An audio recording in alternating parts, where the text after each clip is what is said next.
Quel privilège, bonjour, bienvenue à cet atelier sur, évidemment, un sujet très, très pertinent de nos jours. Et je parle bien sûr de la dépression qui touche, évidemment, aussi au sujet plus général qu'on appelle la santé mentale. Alors, il y a certains qui ne me connaissent pas, vous êtes chanceux, mais je m'appelle Scott Campbell. Je suis un des pasteurs de l'Assemblée chrétienne qui se trouve à Laval, ici au Québec. Je suis marié avec Nancy, qui est sur l'écran. Nous sommes mariés depuis presque 40 ans et nous sommes joyeux d'avoir deux enfants adultes et une belle-fille qui est maintenant aussi dans notre famille. Alors, on est très, très contents. Alors évidemment, je ne vous parle pas en tant que psychiatre, ni psychologue, ni autre type de psy, mais je suis une personne qui, pendant une vingtaine d'années, vivait beaucoup de saisons de dépression très graves. Les médecins appellent ce genre de dépression une dépression majeure ou bien des fois vous allez entendre le mot dépression clinique. Et alors d'un point de vue personnel, très personnel, j'ai une connaissance profonde de ce qu'elle est la dépression. Et excuse, j'ai oublié de vous mentionner que même une fois, j'étais tellement en proie de la dépression, il fallait que je sois hospitalisé 17 jours à Cité de la Santé dans l'aile psychiatrique. Alors, ça fait maintenant à peu près 15 ans de cela. Alors, mais je viens aussi de vous mentionner que je suis pasteur, alors je côtoie beaucoup de monde, j'écoute beaucoup de monde et je suis en contact régulier avec d'autres personnes qui soit souffrent de la dépression elle-même ou bien ils connaissent quelqu'un qui en souffre. Ça peut être un conjoint, conjointe, un enfant, ça peut être quelqu'un dans leur parenté, etc. Alors, j'imagine que tu sois présent ce soir parce que tu as un intérêt pour le sujet. Peut-être toi-même, tu souffres de la dépression ou tu as souffert dans le passé, ou bien tu côtoies, comme je viens de vous dire, tu côtoies quelqu'un qui en souffre. Ou peut-être tu désires tout simplement t'informer plus sur ce sujet qui est tellement important. Et qu'importe la raison de ta présence, elle est vraiment appréciée. Alors, merci d'être venu. Plus nous sommes mieux informés sur la dépression, plus nous serons en mesure d'y faire face, soit dans notre propre vie ou bien dans la vie d'une autre personne. Alors, au début, permets-moi de te donner comme une idée du déroulement de cette soirée, de cet atelier. Alors, dans cette première partie, je vais faire un exposé de plus ou moins 35, max 40 minutes. Alors, j'espère que que je pourrai garder votre intérêt. Et cet exposé-là va en premier définir le mot dépression. Deuxièmement, je vais souligner la fréquence de la dépression dans notre société moderne. En troisième lieu, nous allons aborder les causes les plus communes de la dépression ou au moins les événements déclencheurs, les choses qui peuvent précipiter chez certaines personnes une dépression. Et alors, pour conclure ce soir, j'aimerais identifier plusieurs pistes qui pourraient nous aider à sortir de la dépression, à retrouver un équilibre dans notre vie quotidienne et idéalement à prévenir une rechute. Et lié avec ce processus de sortir de la dépression, Euh, nous allons aussi regarder les bénéfices et les leçons de vie qui pourraient être tirées d'une saison de dépression. Crois-le pas, une saison aussi difficile que la dépression majeure pourrait être transformée en bien.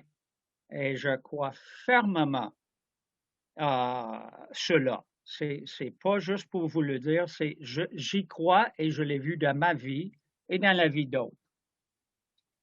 Alors, voici le plan de match et on va passer assez vite à travers les premières parties de l'atelier qui sont un peu plus informatives ou théoriques. Parce que le focus primordial, pour moi, serait le quatrième étape qui aborde plusieurs actions concrètes afin de sortir de la dépression. Et cette étape aussi, on va aborder les leçons importantes qu'une personne peut apprendre, comme je viens de vous dire. Alors, le quatrième étape va être vraiment très pratique et j'espère rempli aussi de l'espoir. Parce que très souvent, et on va le mentionner plusieurs fois cette soirée, c'est la perte d'espoir qui garde une personne calée dans la dépression. Alors, suite à l'exposé, ça va être votre tour. Alors, on va regarder combien de personnes nous sommes et on va se diviser dans au moins 2 groupes différents et dialoguer. Et laissez-moi vous dire, il va y avoir un animateur, des animateurs, vous n'êtes pas obligé de parler, il n'y a personne ici qui va vous coincer, puis parle-nous de ta dépression ou la dépression de X. Mais quand même, je vous encourage à vous sentir à l'aise et c'est sûr qu'un dialogue est toujours le plus riche et le plus bénéfique lorsque les gens participent. Alors, essayez au moins de poser des questions, participer. Vous pouvez choisir jusqu'à quelle profondeur, profondeur vous voulez aller en tant que personne. OK? OK, let's go. Alors, Louise, s'il vous plaît, première diapo. Et vous allez voir que les diapos sont simples, sont pas fancy. Mais voici une définition. Il y en a certainement plusieurs.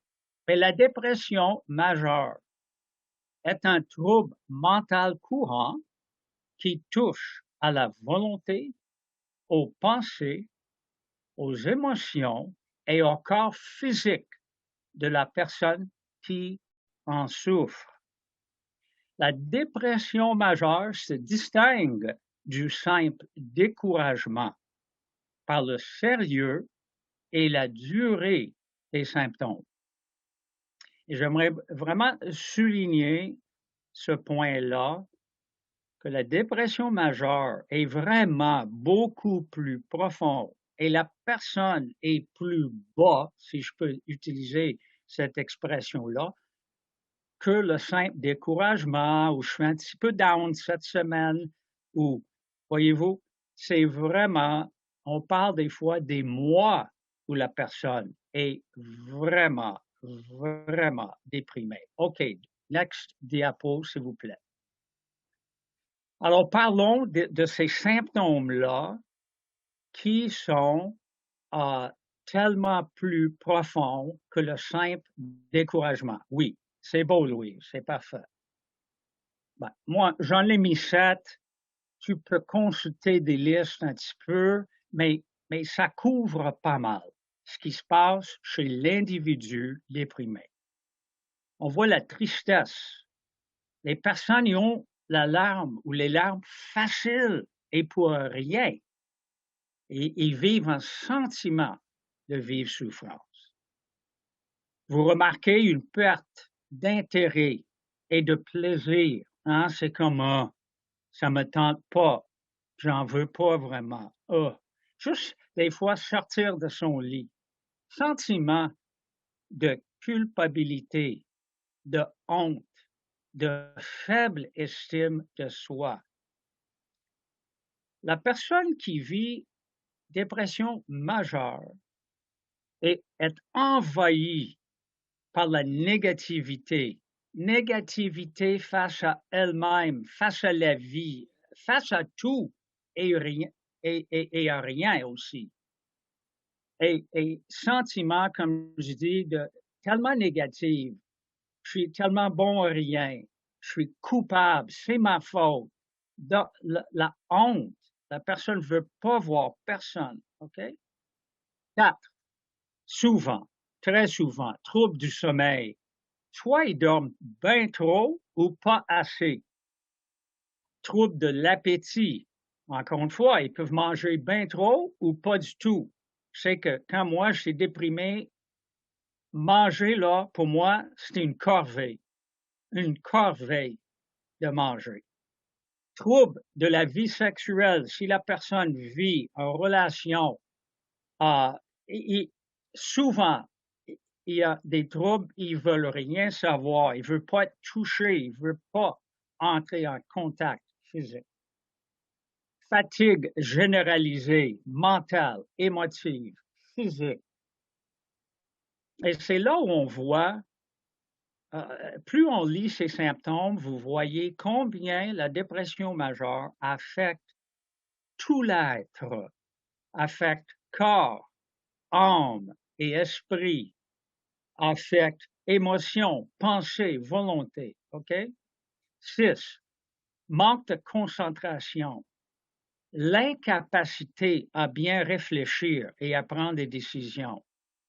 Ça, je m'en souviens pas, mon incapacité à décider la moindre chose. Est-ce que je vais aller faire l'épicerie? Est-ce que je vais aller laver l'auto? Who cares? C'est incapable de prendre une décision. Et 7 est le plus sérieux et possiblement dangereux.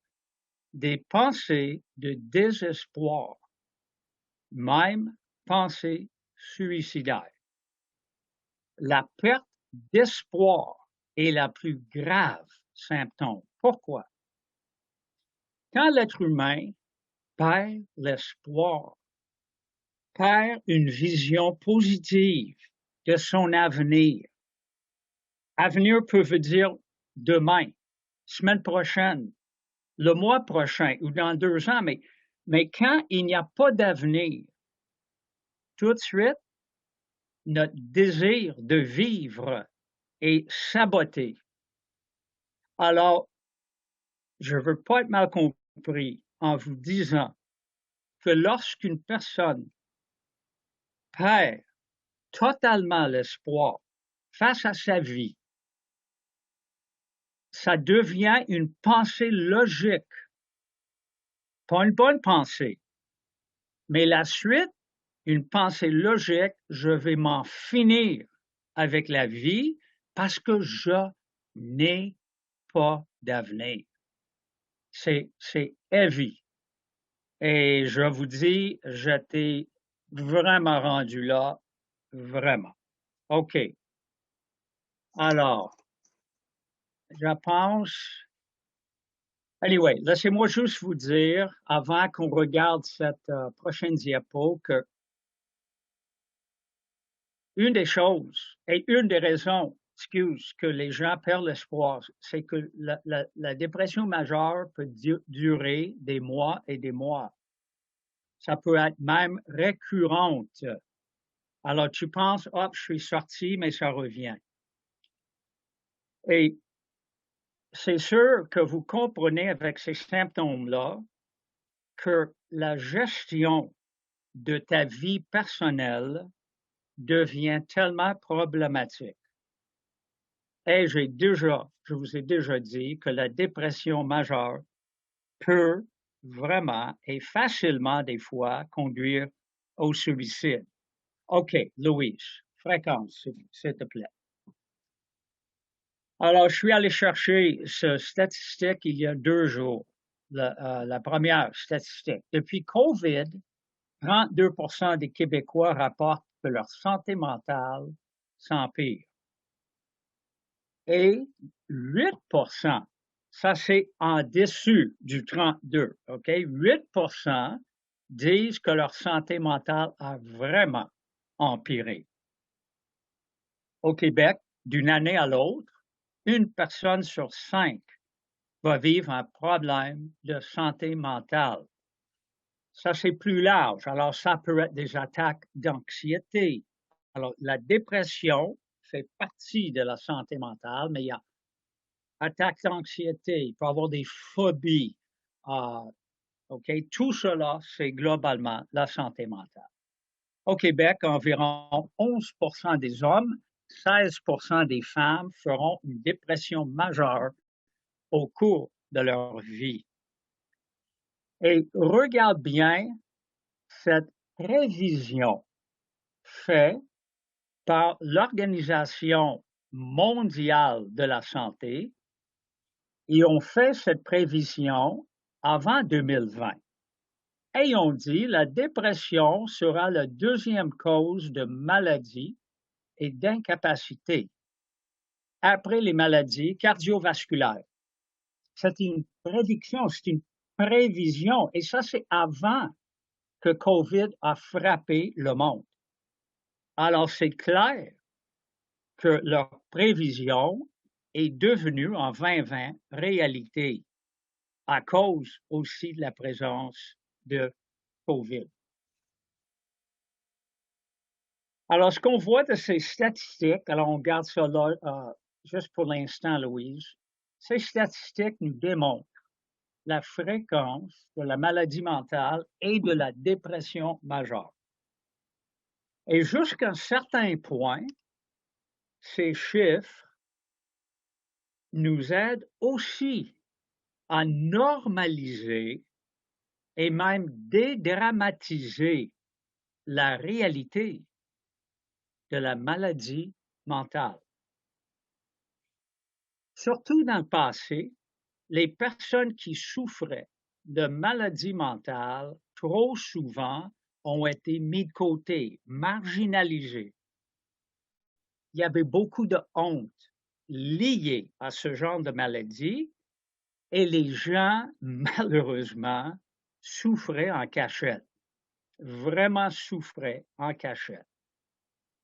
Mais en mettant au jour cette condition qui est assez commune, nous aurons l'occasion d'y faire face. Et comme société, nous devons absolument faire sortir la dépression de la classe de sujet tabou. Ce n'est pas un sujet tabou.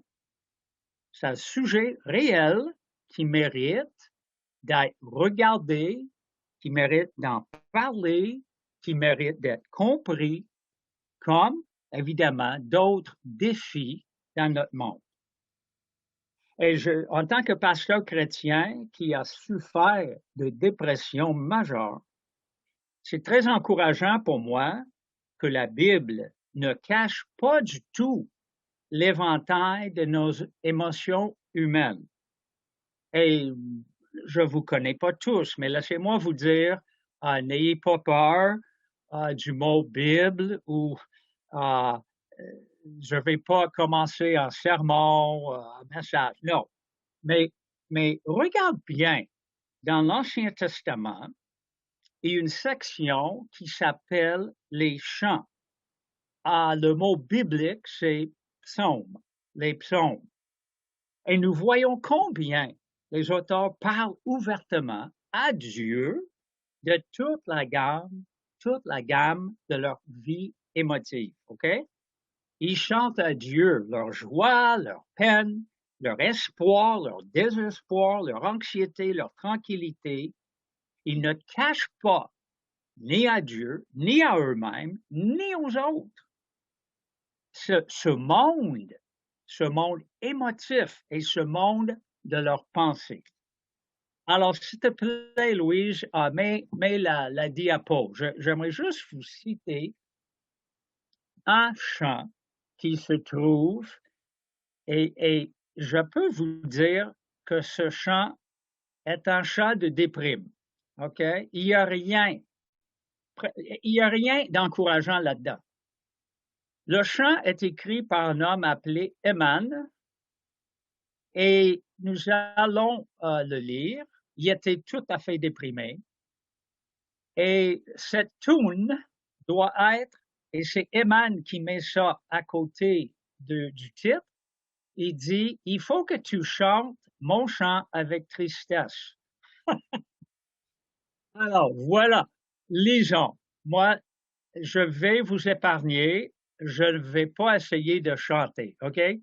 Oh! Je vais juste lire ce qu'il nous dit. Ma vie est pleine de malheur et je vais bientôt mourir. Je suis compté parmi ceux qui ont un pied dans la tombe et toute ma force est partie. Ma place est au milieu des morts. Je ressemble à ceux qui sont couchés dans la tombe. Mes yeux sont abîmés par la souffrance.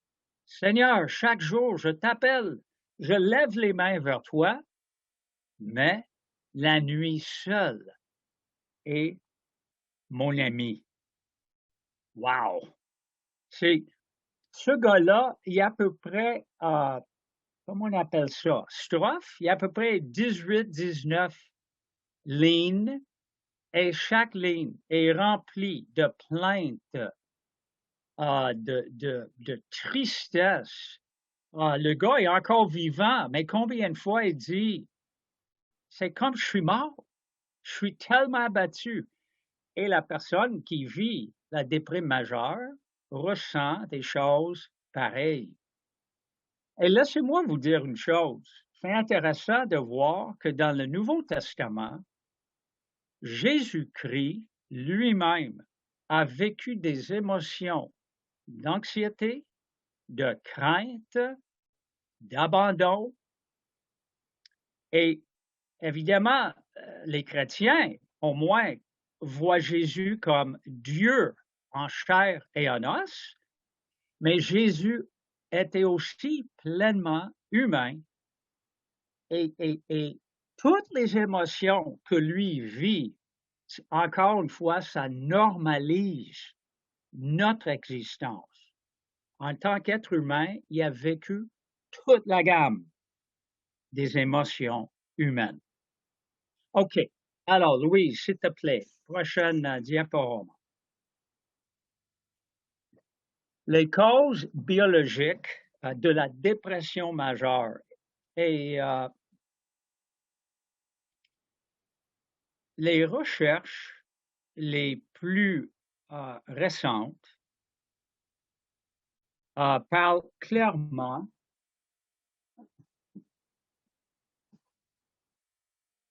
excuse-moi. Oui. Alors, les recherches les plus récentes parlent clairement qu'ils découvrent un lien héréditaire avec la dépression. C'est même un lien génétique. Ils appellent ça une prédisposition. Alors, c'est sûr que jusqu'à ce point-ci, ils n'ont pas identifié quel gène peut nous prédisposer à la dépression, mais il sait qu'il y a un facteur là-dedans. Ça ne veut pas dire, prédisposition ne veut pas dire que nous sommes voués à la dépression ou voués à toujours vivre la dépression. Mais, comme avec beaucoup d'autres maladies, il y a une prédisposition. OK? Deuxième, il y en a d'autres facteurs purement biologiques ou physiologiques qui peuvent causer une dépression majeure. Okay? Et la base est vraiment, vraiment biologique. Alors, ces dépressions doivent être traitées de cette façon-là. Laissez-moi vous donner quelques exemples. Nous savons tous que le gland thyroïde.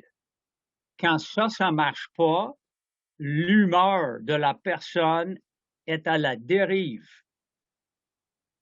C'est pas une question surtout de ses pensées, c'est une question de problème de thyroïde. Alors, la personne doit aller voir le médecin, doit demander Synthroid ou une personne qui s'est fait enlever le grand thyroïde à cause du cancer. Alors, ça là, on appelle ça une dépression, mais basée sur une situation biologique, physiologique. Ou bien, des fois, on trouve un homme qui a un niveau très bas de testostérone. Et ce niveau bas l'amène à la dépression. Et c'est chimique, c'est intérieur, c'est hormonal. Alors, une fois qu'il est traité, ça va mieux aller. Si c'est le seul facteur, évidemment, dans sa dépression. Chez la femme, on connaît tous des personnes qui ont vécu des changements hormonaux à la suite d'un accouchement. C'est scientifiquement prouvé. Il y a des femmes qui souffrent de dépression post-natale.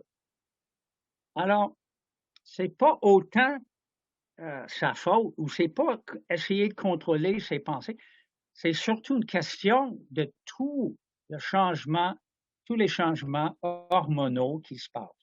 Ou bien, encore, des femmes, des fois, à la ménopause, entrent dans des dépressions profondes. Anyway, vous comprenez l'idée. Il y a des gens à dépression saisonnière. C'est un manque de lumière. Alors, quand ils mettent une lampe devant eux pendant une demi-heure, ça va mieux. Une demi-heure par jour, OK? Alors, c'est pas que je suis en train de minimiser ce genre, je suis en train de vous dire qu'il y a des dépressions qui ont surtout une base chimique, hormonale, physiologique. Et j'ai mis en bas, à côté de le stéthoscope, à noter. Une fois que la dépression majeure commence, des changements biologiques sont déclenchés dans le cerveau. Ça peut être les neurotransmetteurs, ça peut être la sérotonine, ça peut être le dopamine. Alors, je sais que quand j'étais tellement bas à cause du fait de ma dépression majeure, pas basée sur glande thyroïde ou autre chose, mais une fois qu'une personne vit longtemps en dépression, son cerveau, les chimiques, sont tout à fait affectés. Alors, c'est sûr qu'ils vont te donner antidépresseurs pour rééquilibrer sérotonine, dopamine et autres neurotransmetteurs. OK? OK, prochain, s'il te plaît, Louise.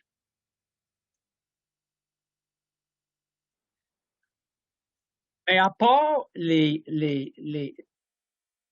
comment je peux dire, à part les causes purement biologiques, purement hormonales, etc., ce qui touche la grande majorité des gens déprimés sont ce qu'on appelle des événements déclencheurs.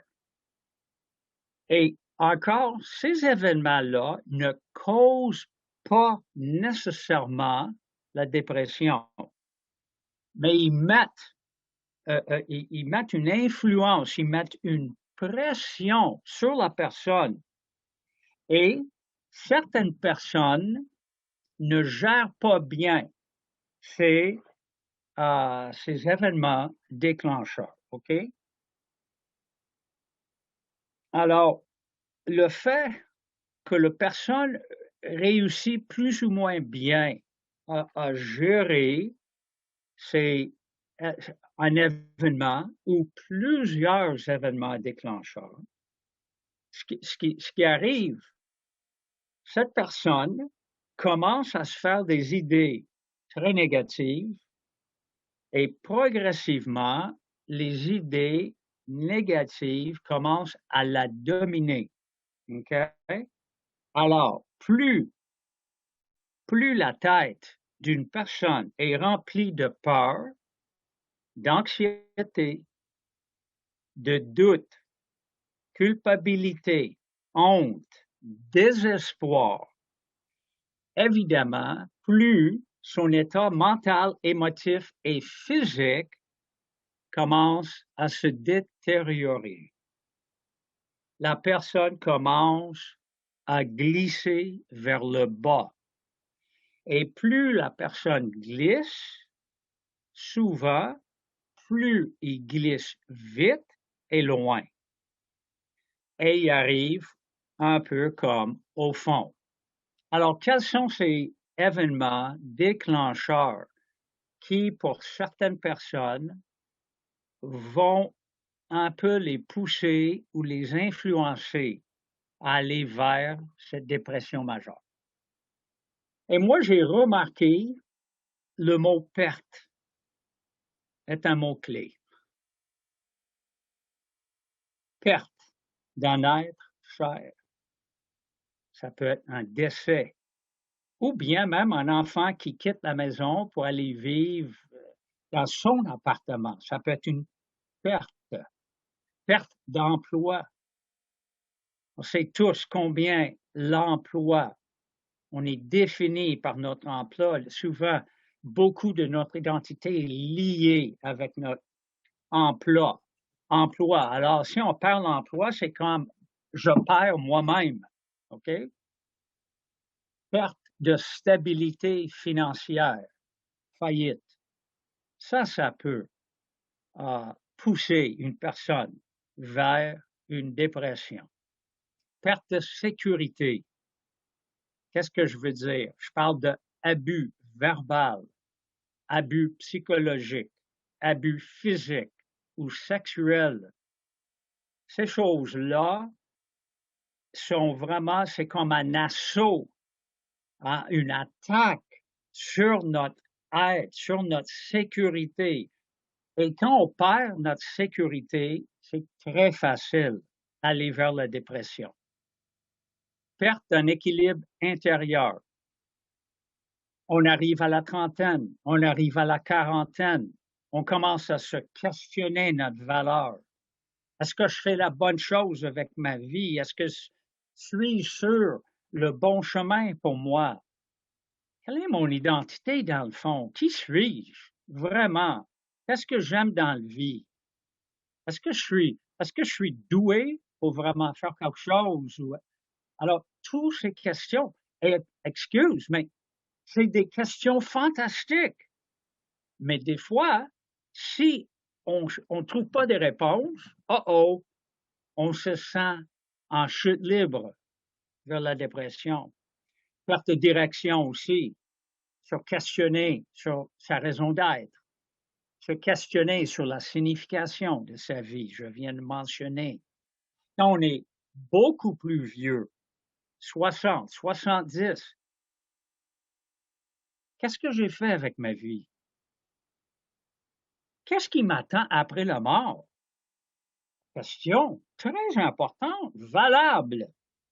Mais des fois, si on n'a pas de réponse pantoute, on glisse vers dépression, découragé, on ne sait pas quoi faire. Et perte de contrôle, très souvent, plus on glisse vers le bas, plus on va chercher à enlever notre souffrance, soit par l'alcool, la drogue, ça peut être aussi le sexe, ça peut être une aventure extra-conjugale, ça peut être, un paquet de choses qui, à la longue, ne va pas contribuer à une restauration. La majorité du temps, alcool, drogue, abandonner ma job, ma famille, très souvent, ça va causer plus de tort que du bien. OK, Louise, prochain diapo, s'il vous plaît. Alors, on a touché assez peut-être événements déclencheurs, certaines causes biologiques, on a parlé de... Mais comment, comment se mettre sur un chemin ou sur un escalier qui va nous aider à revivre, à remonter la côte? Et je souligne parce que je suis pasteur, puis je pense à la vision chrétienne, mais une chose qu'un chrétien, un croyant qui croit en Dieu, qui croit en Jésus, il est toujours un enfant de Dieu, malgré sa saison de dépression majeure. Il y a un réconfort quand nous savons Dieu m'accepte, il ne me condamne pas, quand nous savons que Jésus, l'homme Dieu, a vécu toutes ces émotions. C'est un grand encouragement, un grand encouragement. Deuxièmement, et tout le monde peut faire ça, recherche activement le soutien de tes proches. Ça veut dire conjoint, parenté, amis, collègues de travail. Ne cache surtout pas tes luttes avec la dépression majeure. Sauf, et ça c'est vraiment important, sauf, souviens-toi que tes proches ne sont pas des experts en maladie mentale. Alors, il ne faut pas s'attendre à ce que tes proches seront capables de porter tout seul ton état fragile. Leur appel, c'est de te soutenir, de t'écouter, de vivre le plus possible ta patience. Mais tu ne peux pas tellement te pencher sur le conjoint, la conjointe, ton ami. Non, parce que ces gens-là ne sont pas équipés. Leur job, c'est de vous aimer et d'être présent. 3. Voilà la raison. Ce qu'une personne doit faire, personne doit bâtir une équipe. Tes proches, peut-être tu veux faire Dieu partie de ton équipe, commencer à t'ouvrir à lui. Ton médecin doit être dans ton équipe. Tu dois avoir tous les tests tout de suite afin de voir si ta maladie physique, si la maladie physique est à la cause de ta dépression. Alors, il va tester ton thyroïde, il va faire des tests sanguins. Tous les tests, faites-les. Et il faut suivre les conseils du médecin. Il faut garder contact avec lui. C'est très important. Et d'habitude, pour une dépression majeure, il prescrit antidépresseurs. Très commun. OK? 4. Va consulter en relation d'aide. Encore une fois, quel tabou. Combien de fois on entend des gens qui disent, oh, les psychiatres, les psychologues, les conseillers, oh, ça vaut rien, moi là, je suis en santé. Oh, mais pourquoi on dit ça?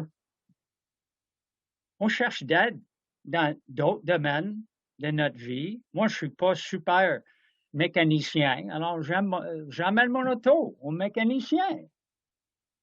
Et quand j'étais déprimé, j'ai amené ma tête, entre guillemets, à la personne en relation d'aide. C'est aussi important que le médecin physique. Chers amis, il faut découvrir nos pensées, il faut découvrir nos émotions néfastes. Efforce-toi à vraiment faire face à ton passé, ta famille d'origine.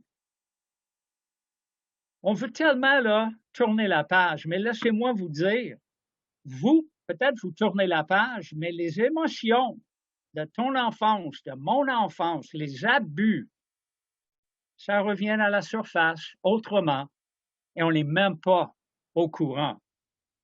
Mais relation d'aide, ça peut nous aider. Il faut déraciner le négatif. Il faut bâtir des pensées plus positives. Il faut rejeter l'amertume. Exercer le pardon envers ceux qui nous ont blessés. Et il faut chercher une guérison intérieure.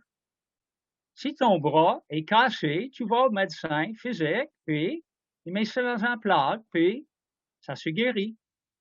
Ben, l'intérieur, les émotions, nos pensées doivent être aussi guéries. C'est juste différent comment ça se fait. Alors, pour être bien dans sa peau, chaque être humain doit avoir une identité personnelle et une valeur personnelle bien fondée. Alors, je vous encourage, consulte. OK. Next. Diapo, s'il te plaît. Il faut que je vais plus vite. Essayons de cultiver la perspective que la vie humaine est un cheminement de formation et croissance continuelle. Des fois, on sort de secondaire 10 ou 11, ou on va au cégep, on sort de là avec un DEP. On peut se dire, hey man, je ne regarde jamais des livres, tanné d'apprendre. Non, non, non.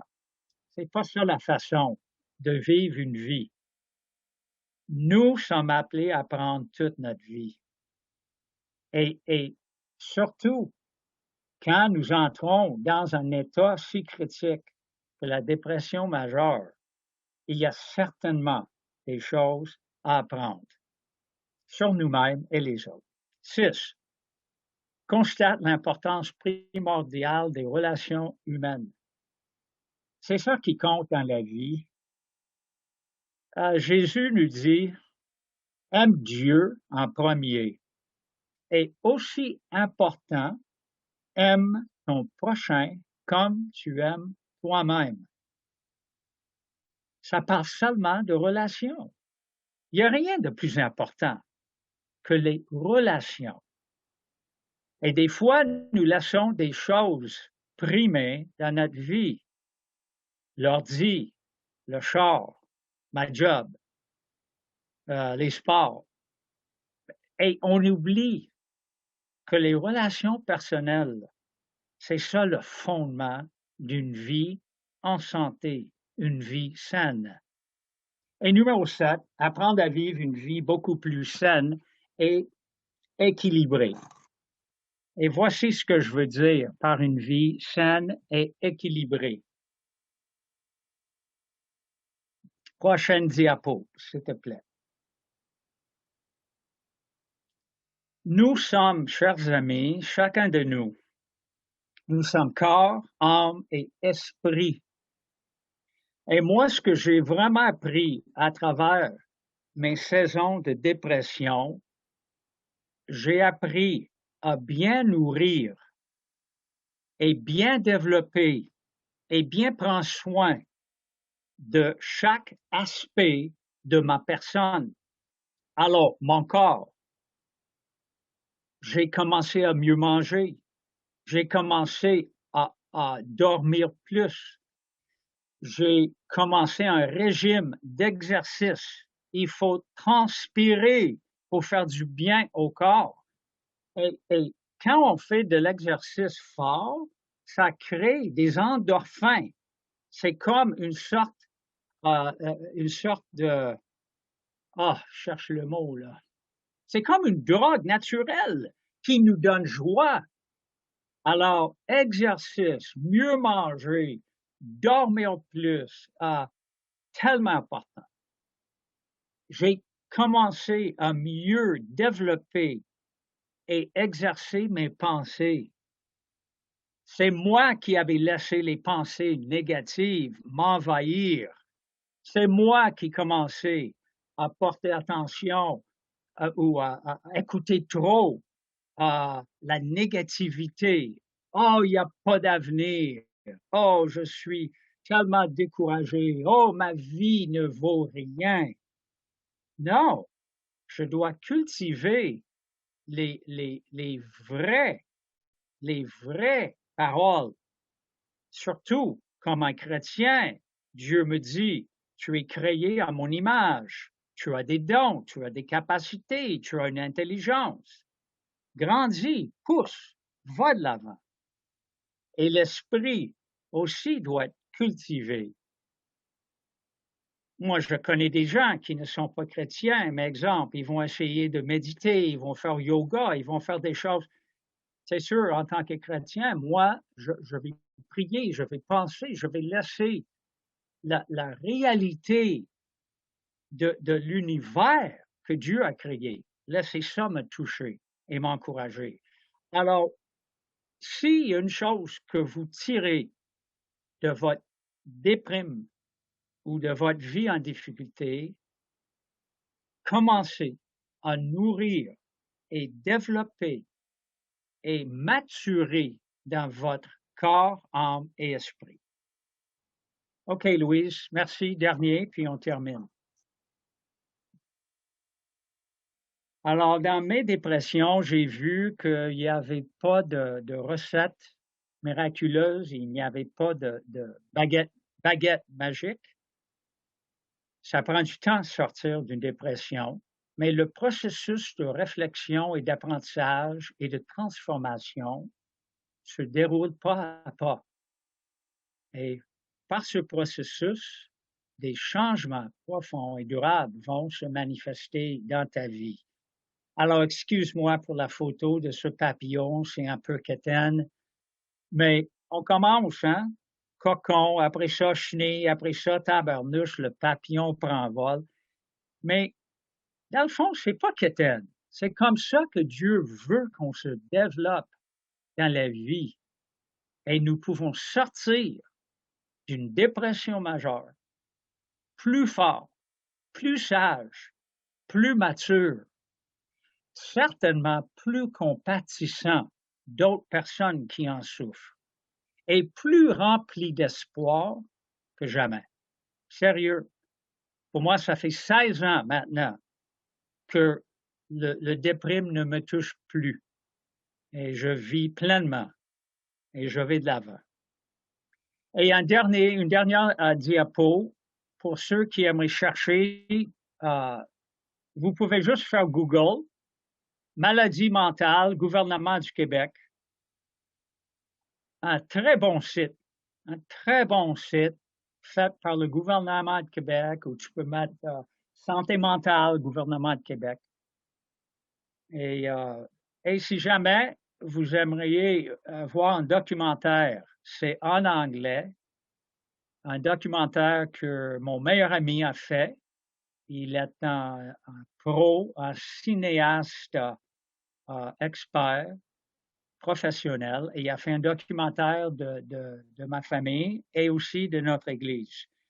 Et je parle beaucoup de ma dépression et ma femme parle de ce qu'elle a vécu, puis etc. Eh bien, OK, on revient ensemble et on va se diviser aussi en groupe.